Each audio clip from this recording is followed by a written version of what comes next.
Welcome back my channel. ഞാനിന്ന് നിങ്ങൾക്ക് chicken roll എങ്ങനെയാണ് ചപ്പാത്തി കൊണ്ടുണ്ടാക്കുന്നതാണ് കാണിച്ചു തരുന്നത്. അതിനായി ഞാനിവിടെ ഒരു 400 ഗ്രാം ആട്ടപ്പൊടിയും 1 ടീസ്പൂൺ ഉപ്പ്, അതുപോലെ തന്നെ ഒരു 2 ടീസ്പൂൺ പഞ്ചസാര, കുറച്ച് എണ്ണ, അതുപോലെ ഒരു കുറച്ച് പാല്, ഒരു ഇളം ചൂടുവെള്ളവും കൂടി കൂട്ടിയിട്ട് നമ്മൾ ചപ്പാത്തിൻ്റെ പരുവത്തിൽ നല്ല ടൈറ്റിലൊന്ന് കുഴച്ചെടുക്കുകയാണ്. അപ്പോൾ ഏകദേശം കുഴച്ചൊന്ന് നല്ല പരുവത്തിലൊന്ന് കുഴഞ്ഞ് ശരിയാകുമ്പോൾ നമ്മളതൊന്ന് സോഫ്റ്റ് വരാൻ വേണ്ടിയിട്ട് അതിൻ്റെ മുകളിൽ കുറച്ച് എണ്ണ തടവിയിട്ട് ഒന്ന് കവർ ചെയ്തിട്ട് നമുക്ക് ഒരു സൈഡിലേക്ക് വെക്കാം. ഈ സമയം കൊണ്ട് മാവൊന്ന് സോഫ്റ്റായി വരുന്ന സമയം കൊണ്ട് നമുക്ക് അതിലേക്ക് ആവശ്യമുള്ള ഫില്ലിങ് നമുക്ക് റെഡിയാക്കി എടുക്കാം.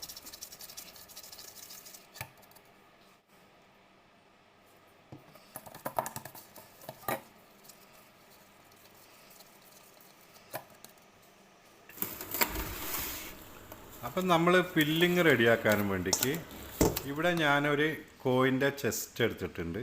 അത് ഇപ്പോൾ എല്ലാം ഒഴിവാക്കിയതാണ് എടുത്തത്. അതൊന്ന് മാഗ്നേറ്റ് ചെയ്തിട്ട് കുറച്ച് ഉപ്പും കുരുമുളകിൻ്റെ പൊടിയും കുറച്ച് മുളകിൻ്റെ പൊടിയും കൂടി ഇട്ടിട്ട് ഞാൻ കുറച്ച് നേരമായി മാഗ്നേറ്റ് ചെയ്ത് വെച്ചിട്ട് അത് ഒരു പാനിൽ കുറച്ച് എണ്ണ ഒഴിച്ചിട്ട് നമ്മൾ ഒന്ന് 2 വശവും അപ്പുറം ഇപ്പുറം മറിച്ചിട്ടിട്ട് ഒന്ന് വേവിച്ചെടുക്കുക.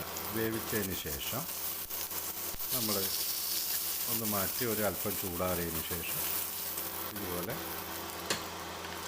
നമ്മളൊന്ന് ചെറുതായിട്ട് ഇതിനൊന്ന് പിച്ചെടുക്കുക. അതൊന്ന് ഗ്രൈൻഡറിലിട്ടിട്ട് ഒന്ന് എടുത്താൽ മതി. അതിന് ശേഷം നമ്മൾ ഇതുപോലെ ഉള്ളി നീളത്തിൽ വെട്ടി കുറച്ച് ഇഞ്ചി വെളുത്തുള്ളിൻ്റെ പേസ്റ്റും ഈ ചിക്കനും എല്ലാം കൂടിയിട്ട് കുറച്ച് മിക്സ് വെജിറ്റബിളും കൂടെ നമ്മൾ ഈ എല്ലാം കൂടെ ഒന്ന് അടുപ്പത്തിൻ്റെ മുകളിൽ വെച്ച് ആ കോഴി പിടിച്ചായ എണ്ണേൻ്റെ ആ ഫ്രൈ പാനിൽ തന്നെ മതി. ആ ഫ്രൈ പാനിൽ തന്നെ ഇട്ട് ഇതെല്ലാം കൂടെ നമ്മളൊന്ന് മിക്സ് ചെയ്ത് നമുക്ക് ആവശ്യമുള്ള നമുക്ക് എരിവിനനുസരിച്ചിട്ട് നമുക്ക് ആവശ്യമുള്ള പച്ചമുളക്, കറിവേപ്പില, മല്ലിച്ചപ്പ് ഇതൊക്കെ നമുക്ക് ഉപയോഗിക്കാവുന്നതാണ്. ഒക്കെ ഉപയോഗിച്ചിട്ട് നമ്മളെ ഇഷ്ടത്തിനുള്ള ഒരു ടേസ്റ്റിലുള്ള ഒരു മസാല നമ്മൾ റെഡിയാക്കിയെടുക്കാം. റെഡിയാക്കിയതിന് ശേഷം നമ്മളിപ്പോൾ ഒരു അത്യാവശ്യം കോഴിയൊക്കെ ഒന്ന് നല്ല ശരിക്കൊന്ന് തിരിച്ച് വരണം. അപ്പോൾ നമ്മളിവിടെ നമ്മളെ വെജിറ്റബിൾ ഇട്ടിട്ടുണ്ട്. വെജിറ്റബിൾ ഇട്ട് കുറച്ച് മുളകിൻ്റെ പൊടി,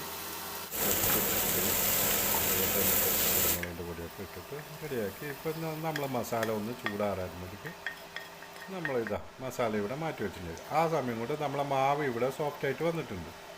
ഇനി ഈ മാവ് കൊണ്ട് നമുക്ക് ഒരു 10-12 ചപ്പാത്തി നമുക്ക് ഇതുകൊണ്ട് ചുട്ടെടുക്കാം.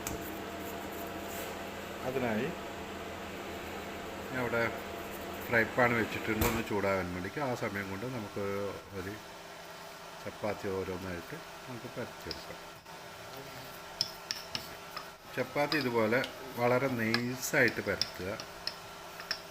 നൈസായി പരത്തിയതിന് ശേഷം അതിൻ്റെ അകത്ത് പൊടിയൊക്കെ ഒന്ന് തട്ടിയെടുത്ത് നമ്മൾ ആ ഫ്രൈ പാനിൻ്റെ മുകളിൽ 2 വശത്ത് സാധാരണ ചപ്പാത്തി വെക്കുന്ന ഫ്രൈ പാനൊക്കെ ഒന്ന് മുറിച്ചിട്ട് ചപ്പാത്തിയായിട്ട് ചുട്ട് എടുത്തതിന് ശേഷം നമ്മൾ ഇതുപോലെ 2 സൈഡ് വശങ്ങളിലായിട്ട് ഈ നമ്മൾ ആദ്യം റെഡിയാക്കി വെച്ച ചിക്കൻ്റെ മസാല ഇതുപോലെ ഇട്ട് നമ്മൾ 2 ഭാഗവും മടക്കി സെൻറ്ററിലും കൂടെ ഇതുപോലെ മടക്കിയതിന് ശേഷം അതിൻ്റെ അരിവുള്ള ഭാഗം അതിൻ്റെ ഉള്ളിലേക്ക് തിരികെ വെക്കാം. ഇനി ഉള്ളിലേക്ക് തിരികുന്നില്ലെങ്കിൽ ഇതുപോലെ തന്നെ 2 ഭാഗം ഇട്ടതിന് ശേഷം ഇതുപോലെ ചുരുട്ടിയെടുത്താലും മതി. ഇളകി പോകുന്നുള്ള പേടിയൊന്നും വേണ്ട, ഇളകില്ല. കാരണം നമ്മൾ ഇത് രണ്ടാമത് ഒന്ന് മുട്ടയിലേക്ക് ഒന്ന് മുക്കിയതിന് ശേഷം ബ്രെഡ് ക്രാംസും കൂടി ഇട്ടിട്ട് നമ്മൾ എണ്ണയിൽ പൊടിക്കണം. അതിന് വേണ്ടിക്ക് ഞാനിപ്പോൾ ഇത് ഇവിടെ ഒരു 2-3 മുട്ട പൊട്ടിച്ചെടുത്തിട്ടുണ്ട്. ആ മുട്ടയിലേക്ക് ഇതുപോലെ ഒന്ന് നല്ല ശരിക്ക് ആ ഇടയിലുള്ള വശങ്ങളിലൊക്കെ നമ്മൾ മുട്ട കയറുന്ന രീതിയിൽ നമ്മളൊന്ന് ശരിക്കൊന്ന് ഇതൊന്ന് ഉരുട്ടിയെടുത്തതിന് ശേഷം ഇതുപോലെ ബ്രെഡ് ക്രാംസ് എല്ലാ ഭാഗത്തും എത്തുന്ന രീതിയിൽ നമ്മളെടുത്തതിന് ശേഷം എല്ലാം നമ്മൾ റെഡിയായി. ഇനിയിപ്പോൾ നമ്മൾ എണ്ണയിലേക്ക് ഒരു ഫ്രൈ പാനിൽ കുറച്ച് എണ്ണ ഒഴിച്ച് നല്ലൊന്ന് ചൂടായി വരുന്ന സമയത്ത് നമ്മളിങ്ങനെ ഒന്നായിട്ട് ഇട്ടിട്ട് നമ്മൾ ഫ്രൈ പാനിനകത്ത് ഒന്നോ രണ്ടോ പ്രാവശ്യം നമ്മളതിന് ഫ്രൈ ചെയ്തിട്ട് അതിനുശേഷം ഇത് നമുക്ക് നല്ലൊരു പ്ലേറ്റിലേക്ക് വെച്ച് സെർവ് ചെയ്ത് കൊടുക്കാവുന്നതാണ്. അപ്പോൾ ഇവിടെ ഇതാ നമ്മുടെ ചപ്പാത്തി ചിക്കൻ റോള് റെഡിയായിരിക്കുകയാണ്. ഇതിൻ്റെ കൂടെ ചില്ലി സോസോ ടൊമാറ്റോ സോസോ ഉപയോഗിച്ച് നമുക്ക് ഈവനിങ് സ്നാക്കായിട്ട് കഴിക്കാവുന്നതാണ്.